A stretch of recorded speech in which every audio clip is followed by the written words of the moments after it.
Hey, it's Ash from Cooking with Ash. If you're new to cooking and need some quick and flavorful meals, I've got you covered. Today we're making a delicious Caribbean Rasta pasta.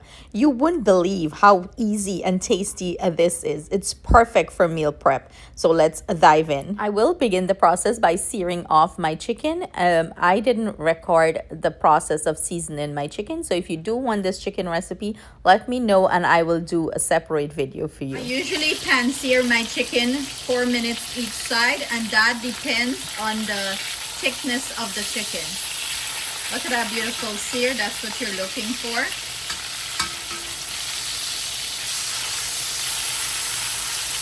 Look at the beautiful color the chicken achieved, a nice sear. I'm gonna go ahead, remove this from the pan, set it aside and let it rest before we cut into it.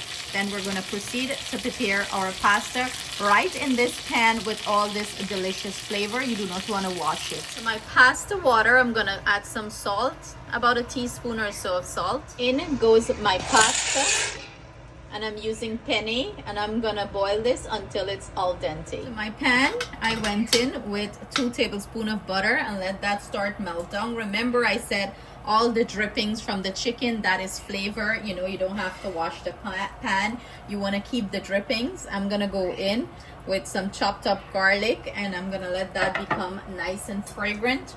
Make sure you don't burn the garlic.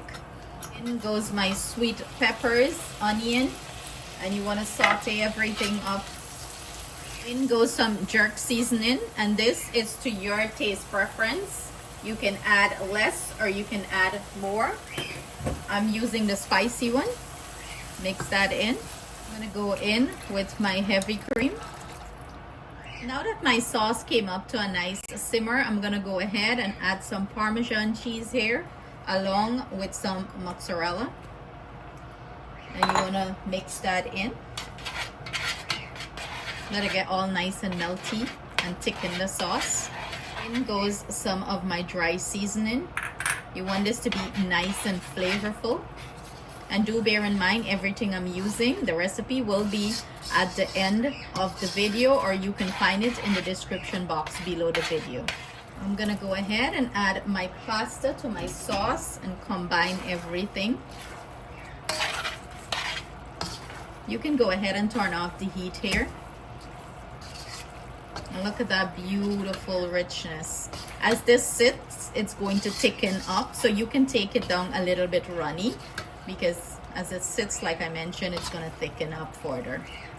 Now, if you want more quick and delicious recipe like this, don't forget to hit the subscribe button for your daily dose of tasty tips. And if you do try this recipe, don't forget to hashtag Cooking with Ash so I can see your beautiful creation. As always, it's been a pleasure. Thank you so much for joining me. Stay blessed and see you soon with another delicious recipe.